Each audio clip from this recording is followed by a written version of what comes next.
సరే. ఈ యొక్క ఉదయకాల సమయంలో దేవుని పరిశుద్ధ గ్రంథం నుంచి ఒక మాటను చూసుకుందాం. మనకు తెలిసినటువంటి వాక్య భాగము మత్తయి రాసిన సువార్త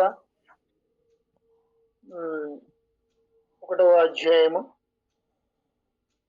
21వ వచనాన్ని చదువుతున్నాను. మత్తయి రాసిన సువార్త 1వ అధ్యాయం 21వ వచనం. ఆమె ఒక కుమారుని కనును తన ప్రజలను వారి పాపముల నుండి ఆయనే రక్షించును కనుక ఆయనకు యేసు అను పేరు పెట్టేదని. చిన్న ప్రార్థన చేసుకుందాం. దయగల మా తండ్రి, మీ యొక్క ఉన్నతమైన శ్రేష్టమైన మనకి వందనాలయ్యా. నిజంగా పరిశుద్ధుడు అయినటువంటి దేవుడవు, మా కోసం ఈ లోకానికి వచ్చి మీ ప్రాణాన్ని పెట్టి దేవా తిరిగి లేచినటువంటి గొప్ప దేవా, నీ వందనాలు, స్తుతులు, స్తోత్రాలు దేవా. మీ శిల్వచాట్ను మరుగుపరుచుకొని మీ విలువైనటువంటి సత్యాలు ఆయన మేము వినడానికి మీరే కృప చూపించండి దేవా. మనుషులు మాట్లాడితే వ్యర్థము గాని దేవా, మీరే మాట్లాడండి. మీ సహాయాన్ని అనుగ్రహించండి. మీ యొక్క జ్ఞానాన్ని, మీ తెలివిని అనుగ్రహించి దేవా నాయన మాకు అవసరత మాటలు ఉన్నాయో వాటిని వినిపింప చేయండి.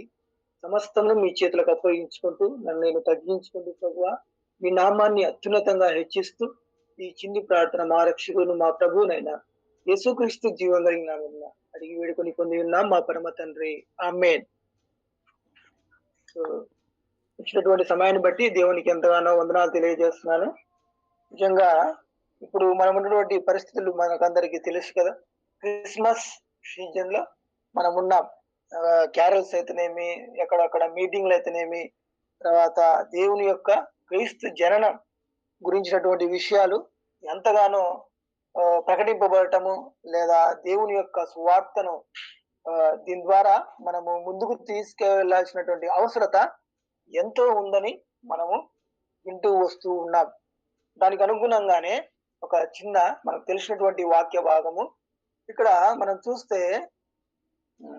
సో మనము యాక్చువల్ గా మనం సిద్ధపడుతూ ఉంటాం కదా. పిండి వంటల విషయంలో అయితేనేమి, బట్టలు తయారు చేసే విషయంలో అయితేనేమి, గృహాన్ని సిద్ధపరచుకునే విషయంలో అయితేనేమి, వీటన్నిటిలో చాలా బిజీగా ఉంటారు. కానీ ఒక దేవుని నమ్ముకున్న పిల్లలుగా, ఒక విశ్వాసులుగా, లేదా దేవుని యొక్క భారాన్ని కలిగినటువంటి వ్యక్తులకు ఉండవలసినటువంటి యొక్క పని ఏందో ఈరోజు మనము కొంత ఆలోచిద్దాం. సో మనం చూసినట్లయితే ఇక్కడ వారి పాపముల నుండి ఆయనే రక్షించును అనే విషయాన్ని మనము అండర్లైన్ చేసుకోవాలి కదా. వారి పాపముల నుండి ఆయనే రక్షించును. అసలు రక్షించడం, అసలు యేసుక్రీస్తు ప్రభు వారు ఎందుకు రావాల్సి వచ్చింది? అసలు ఆయన రాకపోతే సమస్త మానవాళికి ఎంత కీడు ఉంటది, లేదా ఎంత నరకానికి వెళ్ళిపోవాల్సినటువంటి అవసరత ఏంటి?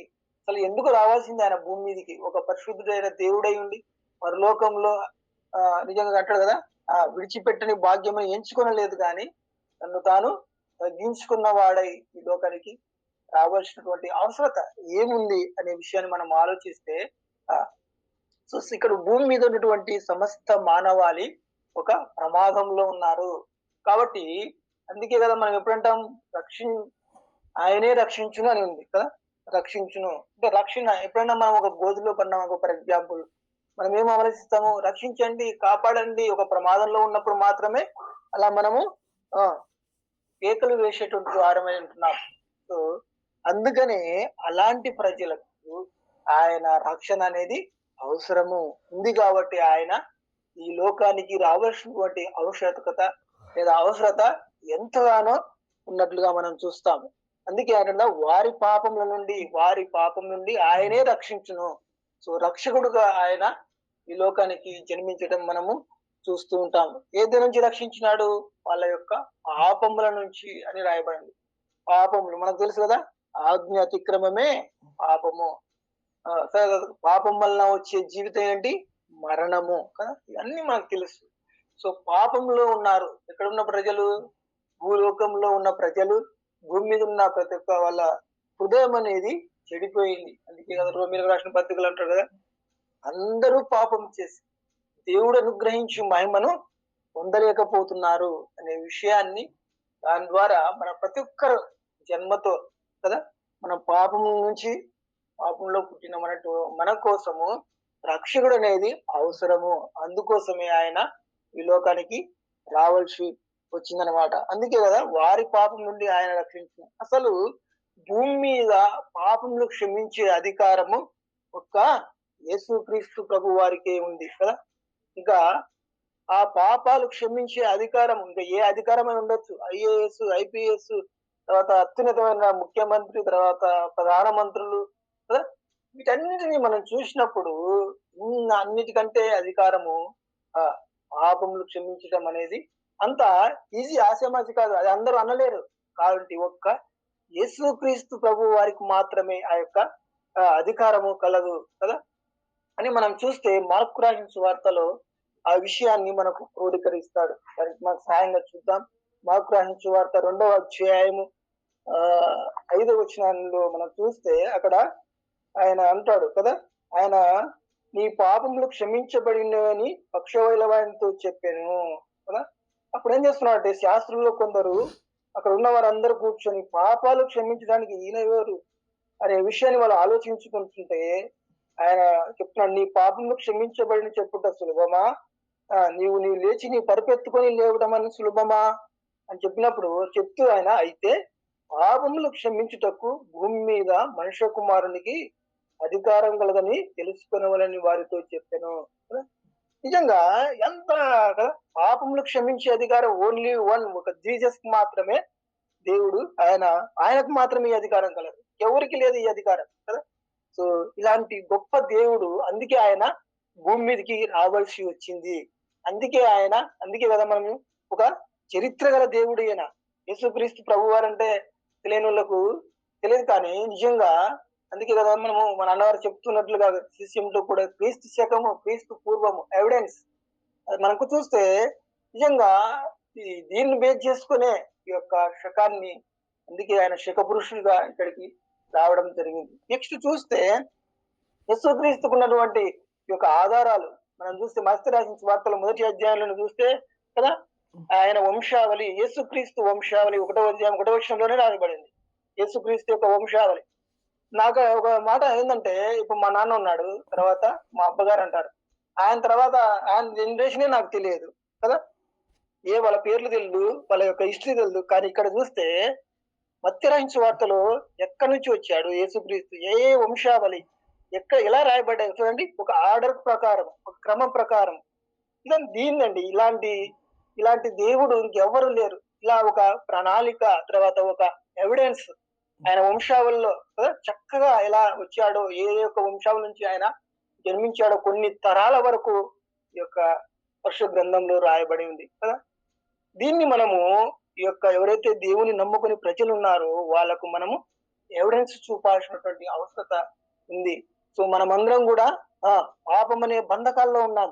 సో పాపాలు రక్షించే అధికారము ఎందుకుంది యేసుక్రీస్తు వారు మనకు చూస్తే ఆయనకే ఎందుకుంది అంటే, మనం ఒకసారి ఆలోచించినట్లయితే పాపాలు క్షమించే అధికారం ఎందుకుంది యేసుక్రీస్తు ప్రభు వారికి అని మనం ఆలోచిస్తే, యోహాను రాసిన సువార్త 8వ అధ్యాయము 46వ వచనంలో ఆయన ఒక మాట చెప్తున్నాడు.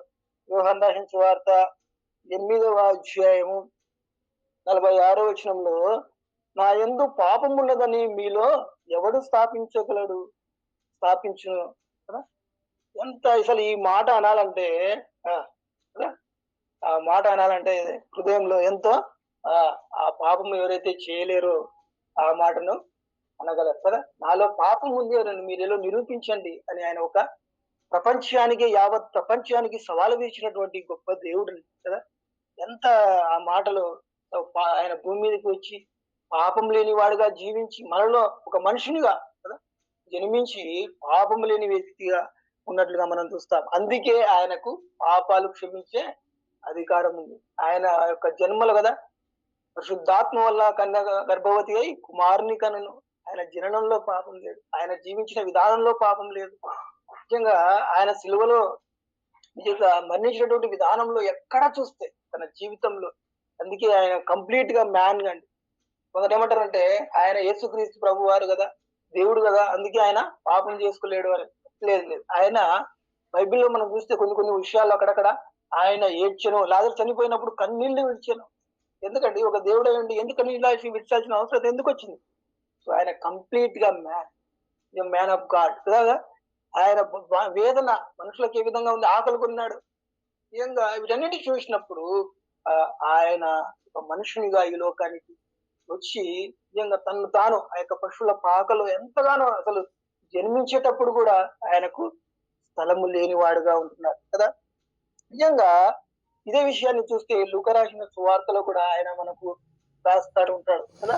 మహా సంతోషకర లూకా రాసిన సువార్తలో 2వ అధ్యాయము 10వ వచనంలో ఒక మాట రాయబడింది. అయితే ఆ దూత భయపడుకుడి, ఇదిగో ప్రజలందరికీ కలగబోవు మహా సంతోషకరమైన వర్తమానము నేను మీకు తెలియజేస్తున్నాను. ప్రజలందరికీ, not only Christianity, not only BCC కాదు, ఎవరైనా కానీ కాదు, కానీ ప్రపంచంలో ప్రజలందరికీ సంతోషం ఇది. ఎవరైతే అందుకే కదా నాట్ ఓన్లీ క్రిస్టియన్ కదా, మనం ఓన్లీ క్రైస్తవులకు మాత్రమని ఒక భ్రమలో ఉన్నారు, కానీ ఇది ప్రపంచ మానవాళికి మొత్తానికి మహా సంతోషకరమైనటువంటి సువర్తమానం. ఆ దూత చెప్పినప్పుడు నిజంగా అక్కడ చెప్తూ ఆయన కలగబో దావీదు పట్టణం నేడు మీ కొరకు అని వ్రాయబడి ఉంది. రక్షకుడు పుట్టినాడు మీ కొరకు, అంటే ప్రజలందరి కొరకు, ఎవరైతే భూమి మీద ఉన్నారో వాళ్ళందరి కొరకు యేసుక్రీస్తు ప్రభు వారు ఈ లోకానికి వచ్చినటువంటి అవసరత ఉందన్నమాట ప్రజలందరికీ. అందుకే కదా ఆయన ఏమంటాడు, నేను ఫస్ట్ మత్తయి వారి 1వ అధ్యాయంలో 21 చూస్తే ఆయనే వారి పాపం నుండి, ఆయనే అనే విషయాన్ని మనం చూస్తే ఆయన తప్ప ఇంకెవరు క్షమించే అధికారం లేదు కదా, రక్షించే అధికారం ఇంకా లేదు. మనమందరం ఒకటే ఊబిలో ఉన్నాం, మనమందరం పాప ఊబిలో ఉన్నాం. సో మనం రక్షించుకోలేము, కాబట్టి మనకు ఒక రక్షకుడు అనేవాడు కావాలి. ఆయనే నిజమైనటువంటి యేసుక్రీస్తు. అందుకే ఆయన భూలోకానికి రావాల్సి వచ్చింది. అందుకే ఆయన గర్భంలో జన్మించి ఈ లోకానికి రావాల్సినటువంటి అవసరత కలిగిందనమాట. మనం చూసినప్పుడు నిజంగా ఆయనలో పాపం లేదు, పాపాన్ని క్షమించే అధికారము ఆయనకు మాత్రమే ఉంది. ఆ లోకంలో ఉన్న ప్రజలందరూ పాపంలో ఉన్నారు, వాటి నుంచి విడుదల పొందించడానికి కదందుకే రాస్తారు కదా. ఒక మాట చూద్దాం, యెషయా రాసిన గ్రంథంలో ఆయన 42వ అధ్యాయంలో ఒక మాట చూస్తే 6వ వచనం చదువుతున్నాను. గుడ్డి వారి కన్నులు తెరుచుటకును, బంధింపబడిన వారిని చెరలో నుండి వెలుపలికి తెచ్చుటకును, చీకటిలో నివసించిన వారి బందీగృహంలో నుండి వెలుపలికి తెచ్చుటకు యెహోవా నగు నేనే నీతి విషయములో నిన్ను పిలిచి నీ చేయి పట్టుకుని ఉన్నాను. నిన్ను కాపాడి ప్రజల కొరకు నిబంధన అన్యజనులకు వెలుగుగా నిన్ను నియమించి ఉన్నాను. ఎవరిని? ఎవరైతే విశ్వసించారో, ఎవరైతే దేవుని నమ్ముకున్నారో వాళ్ళందరికీ ఏమంట, అన్యజనులకు వెలుగుగాను కదా.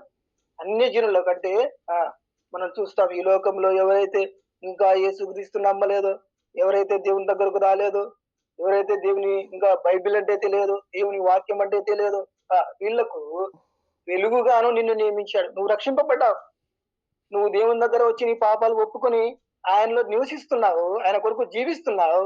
కానీ ఇంకా ఎందరూ ఉన్నారు ఆ యొక్క రక్షణ భాగ్యం లేక, ఎందరో ఎదురు చూస్తున్నారు, చీకట్లో ఉన్నారు, బందీ గృహంలో ఉన్నారు కదా. సో వాళ్ళకు ఏం చేయాలంటే నువ్వు వెలుగుగా ఉండాల. అసలు నువ్వు వెలుగుతున్నావా లేదా మనం అందరము దేవునికి? నిజంగా అందుకే అంటాడు కదా, వెలుగుబడినది దీపము మంచం కింద ఎందుకు పెడతారు? అది వెలుగుగా ఉండటకు ఆయన కొంచెం పైన పెడతారు కదా అంటాడు. అంటే లోకమంతటికి వెలిగించేటువంటి వారుగా ఉండాలంటే ఫస్ట్ మనము వెలిగించబడాల. మనము దేవుని కొరకు వెలిగించబడినప్పుడు ఇతరులకు ఆ వెలుగును అందించే వారంగా ఉంటాం. ఆ వెలుగు అందించాలా. చీకట్లో ఎంతో మంది మగ్గిపోతున్నారు దేవుని వాక్యం తెలియక. ట్రైబల్ ప్రాంతంలో, తర్వాత ఎందుకంటే ఈ నార్థన్ మిషనరీలు కూడా అంతగా వాళ్ళు స్టాండ్ తీసుకోవాల్సిన అవసరత, కుటుంబాల కోసం వదిలిపెట్టి లేదా ఆ యొక్క ఇబ్బందులు గుండా వెళ్తూ ఉపవాసాలు పస్తులుంటూ జీవిస్తూ ఇలా ఎందుకు ఉండాల్సినట్టే సో యేసుక్రీస్తు ప్రభు వారి లోకానికి వచ్చారు. సమస్త మానవాళి పాపాల కోసం ఆయన మరణించాడు, ఆయన తిరిగి లేచి పునరుత్థానుడు అయిన విషయాన్ని తెలియజేయాలని. వారి పాపంలో నేను రక్షింపబడినాను, నా కుటుంబం బాగుంది, నేను మాత్రమే క్షేమ స్థాయిలో ఉండాలా అని ఆలోచించడం లే వాళ్ళు. వాళ్ళ యొక్క గోల్ ఏంటంటే ముందుకు వెళ్ళి దేవుని స్వార్థను ప్రకటించాలా. అందుకే కదా ఆయన గుడ్డివారు చూపుటకు కదా ఎంత చక్కగా చూస్తామంటే, నిజంగా దేవుడు ఈ లోకానికి వచ్చినప్పుడు ఆయన గుడ్డివారిని ఎందరినో స్వస్థపరిచారు ఆత్మీయంగా. తర్వాత అందుకే అంటాడు కదా, ఈ లోకంలో ఉన్న ప్రజలు మనోనేత్రాలకు గుడ్డితనం కలిగజేసింది ఎవరు? సాతానుడు. ఆ యొక్క మనోనేత్రాలను గుడ్డితనం నుంచి తొలగించాల్సినటువంటి బాధ, భారం మనకు ఎంతైనా ఉందన్నమాట. అందుకే ఆయన రాస్తూ ఉంటాడు కదా, లూకా రాసిన సువార్తలో కూడా ఒకసారి రాస్తాడు. గుడ్డివాడు గుడ్డివానికి 6వ అధ్యాయం 39వ వచనం ఉంటది ఆ విషయం. గుడ్డివానికి ఎలా చూపగలడు? చూపలేడు కదా. ఆ విషయాన్ని మనం చూస్తే ఇద్దరు 6వ అధ్యాయం 39వ వచనంలో, మరియు ఆయన వారితో ఈ ఉపమానం చెప్పెను, గుడ్డివానికి చూపగలడా? వారిద్దరు గుడ్డలో అడుగురు కదా. సో ఈ లోకంలో ఉన్న ప్రజలు, అన్యజనులు, వాళ్ళు దేవుని తెలుసుకోలేరు, వాళ్ళు దేవుని దగ్గరకు రాలేరు. సో వాళ్ళు రక్షించుకోలేరు. అంటే ఒక ప్రమాదము నుంచి వాళ్ళు రక్షించుకోలేరు. కాబట్టి వాళ్ళకు ఒక రక్షకుడు అనేది అవసరత ఉంది. సో మనమందరము కూడా అదే గుంటలో ఉన్నాం. మనమందరం ఆ పాపం అనే ఊబిలో ఉన్నాం. సో మనం ఊబి నుంచి బయటికి తీయడానికి యేసుక్రీస్తు ప్రభు వారి ఈ లోకానికి రావాల్సినటువంటి అవసరత. కాబట్టి ఈ విషయాన్ని మనము వారికి తెలియజేయాల్సిన అవసరం. అందుకే గుడ్డి వారిని ఏదంట కన్నులు తెరుచుటకును, ఆత్మీయ కన్నులు తెరవడానికి ఆయన కావాల్సినటువంటి అవసరత ఎంతగానో ఉన్నట్లుగా మనం చూస్తాం కదా. మనం చూసినట్లయితే తర్వాత నలిగిన వారిని విడిపించుటకును కదా. నలిగిన వారిని ఎందరో తన పాపముల ద్వారా, శాపముల ద్వారా నలిగి, మనం చూస్తే ఇశ్రాయేలు ప్రజలు కదా, వాళ్ళు మొరపెట్టినారు, అయ్యా ఈ బాధల నుంచి మేము విడుదల దయచేయి, మేము ఈడ శ్రమలు అనుభవిస్తున్నాము, బాధలు అనుభవిస్తున్నాము కదా అన్నప్పుడు మనకు తెలుసు ఆ విషయం. ఎంతగానో వారిని దేవుడు ఆ యొక్క 40 సంవత్సరములు చూడండి అసలు ఎంతగా పోషించాడు, మన్నాను పెట్టి కదా. వారిని పోషించినప్పుడు దేవుని ఎరగక ఎంత దేవుడు అంతగా చేసినప్పటికీ మనం కూడా అదే పరిస్థితిలో ఉన్నాం. దేవుడు మనకు ఎన్నో చేశాడు, ఎన్నో ఇచ్చాడయ్యా. అయినప్పటికీ దేవుని మనం నిందించాల్సినటువంటి వారం. మనకిచ్చినట్టు గోల్ వేరు, నీకు అప్పగించిన బాధ్యత వేరు. ఈ లోకంలో నీకు ఇచ్చినటువంటి బాధ్యత ఏం తెలుసా? ఆయన అందుకే అంటాడు యేసుక్రీస్తు ప్రభు వారు, అమ్మా నేను నా తండ్రి పని మీద ఉండదని నీకు తిరగరా కదా. ఆ పని ఇచ్చినప్పుడు నీకు కూడా ఆ పని అప్పగించాడు. అందుకే అంటాడు కదా, మార్కు రాసిన సువార్త ఒకటి చూద్దాం. 16వ అధ్యాయంలో, మార్కు రాసిన సువార్త 16వ అధ్యాయము 15వ వచనంలో ఒక మాట రాయబడుతుంది. ఆయన 16వ అధ్యాయం లాస్ట్ చివరి అధ్యాయం అనుకుంటది. చివరి అధ్యాయంలో చూస్తే నమ్మి బాప్తిసం పొందినవాడు రక్షింపబడను అనే 15వ వచనం. మరియు మీరు సర్వలోకమునకు వెళ్లి సర్వసృష్టికి స్వార్థను ప్రకటించండి. ఎందుకు తెలుసా? నేను వచ్చానండి, ఈ యొక్క పాపం రక్షించడానికి నేను వచ్చినాను. ఆ విషయాన్ని వాళ్ళకి తెలియజేయండి. వాళ్ళు ఒక ప్రమాదంలో ఉన్నారు కదా. మనం ఒక కుటుంబంలో మన ప్రమాదంలో ఉంటే, లేదా ఒక వ్యాధితో ఉంటే, లేదా ఇంకోటి ఉంటే, లేదా యాక్సిడెంట్ అయినా, లేదా ఇంకోటి అయినా కానీ మనము అన్ని గ్రూపుల్లో మెసేజ్ పెట్టింది, అయ్యా మా వారి గురించి ప్రార్థించండి. అసలు మనం మోకాలు ఉండి ప్రార్థించి ఎంతగా ప్రయాసపడతామో నశించే ఆత్మల ఈ లోకములో అలాంటి భారం. అయ్యా అక్కడ ఆ యొక్క ప్రాంతంలో దేవుని స్వార్థ ప్రకటించగల, ఆ ప్రాంతంలో దేవుని వాక్యం ఏమీ లేదు, అసలు చర్చే లేదు, అసలు వాళ్ళకి బైబిల్ ఏంటంటే తెలియదు. అక్కడికి నేను వెళ్ళాలా, దేవుని స్వార్థ చేయాలా, ఆ పని నా మీద దేవుడు నాకు ఇచ్చినాడు. ఆ యొక్క ఏమైనా సమస్త ఢిల్లీకి వెళ్ళి స్వార్థను ప్రకటించని ఒక దేవుని భారాన్ని నాకు ఇచ్చాడు. అది నేను తీసుకున్నాను. నేను రక్షింపబడినాను. నేను మాత్రమే రక్షింపబడ సరిపోదు, నా ప్రజలు ఎందరో ఉన్నారు. అందుకే కోత ఎంతో విస్తారంగా ఉంది, కోయివారు కొద్దిమందే ఉన్నారు. ఇలాంటి హృదయంతో పనిచేసేవారు కావాలా ఈ రోజుల్లో కదా. ఎన్నో ఆటంకాలు వచ్చినాయని మన కొందరు వెనుక వేస్తుంటారు. కాదండి, నిజంగా యేసుక్రీస్తు చనిపోయినప్పుడు ఆయనకు కూడా శ్రమలు వచ్చాయి. ఆ హేరోదు ఆయన చంపాలని చూసినప్పుడు దేవుని దూత ఆయన ఆ యొక్క ప్రమాదం నుంచి తప్పించబడిన గొల్లలను వేరే యొక్క దారిలో వెళ్ళమని తెలియజేయడం. ఒక సమస్య ఉంటది, దాని వెనుక నేను రెమెడీ ఖచ్చితంగా దేవుడు మనకు అనుగ్రహిస్తాడు. నువ్వు అందుకే నువ్వు ప్రయత్నం చేయాలా. నువ్వు ప్రయత్నం చేయక ముందే నాకు ఈ సమస్య వస్తుందేమో, ఆ సమస్య వస్తుందేమో ఎదురు చూస్తూ దేవుని దగ్గరకు పని చేయాల్సినటువంటి పనిని మనము వాయిదా వేస్తున్నామేమో కదా. సో దేవుడు వచ్చినటువంటి మనము చూస్తే ఈ యొక్క క్రిస్మస్ దినాల్లో ఆ యొక్క చనిపోయిన వారి చిన్న పిల్లలు చూడండి, 2 సంవత్సరాల లోపు పిల్లలు హతసాక్షులై దేవునికి ఎంతగానో సేవ చేసినటువంటి వారుగా ఉన్నారు కదా. 2 సంవత్సరాల పిల్లలండి, ఎంతో వధించబడ్డారు. వాళ్ళు ఏం చేయలేదు, ఏ పాపం మీద అయినప్పటికీ తద్వారా వాళ్ళు ఆ యొక్క 2 సంవత్సరాల పిల్లలందరినీ ఆ ఏ రోజు కాదు వధించి కదా మనం చూస్తాం కదా. ఎంత ఘోష, ఎంత వేదన, ఎంత బాధ కదా. అయినప్పటికీ దేవుని యొక్క రాక అనేది ఖచ్చితంగా అవసరం. దేవుని యొక్క రాక అనేది దేవుడు రావాలా ఖచ్చితంగా, లేకపోతే ఆ మనకు శిక్ష ఉంది కదా. శిక్ష ఉన్న విషయం మనకు తెలుసు కదా. లూకా రాసిన సువార్త 16వ అధ్యాయంలో మనం చూస్తే అక్కడ ధనవంతుడు లాజరు కథ మనకు అందరికీ అర్థమవుతుంది కదా. లూకా రాసిన సువార్తలో చూస్తే ఆ యొక్క ఎక్కడుంది శిక్ష అని కొందరు అంటారు. కానీ మనం దేవుడు ఎరిగిన పిల్లలంగా 16వ అధ్యాయంలో మనం చూస్తే 21వ వచనంలో ఉంది. ఆయన ఏమని తెలుసా?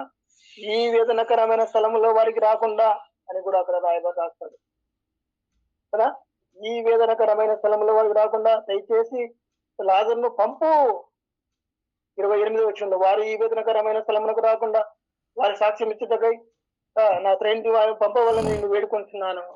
అక్కడ బాధపడుతున్నాడు ఆయన, అక్కడ ఎదిస్తున్నాడు ధనవంతుడు కదా. ఈ యొక్క ప్రమాదంలోకి రావద్దు, ఒక ప్రమాదం ఉంది ఇక్కడ అనే విషయాన్ని మనము దేవుని నమ్ముకని పిల్లలకు తెలియజేయాల్సిన అవసరత ఎంతో ఉంది. సో అందుకే నమ్మిన వారికి రక్షణ, నమ్మని వారికి శిక్ష ఉంది, నరకం అనేది ఉంది అనే విషయాన్ని దేవుని ఎరగని పిల్లలకు తెలియజేయాల్సిన అవసరత ఉంది. అందుకే వారు ఈ వేదనకరమైన స్థలంకు రాకుండా.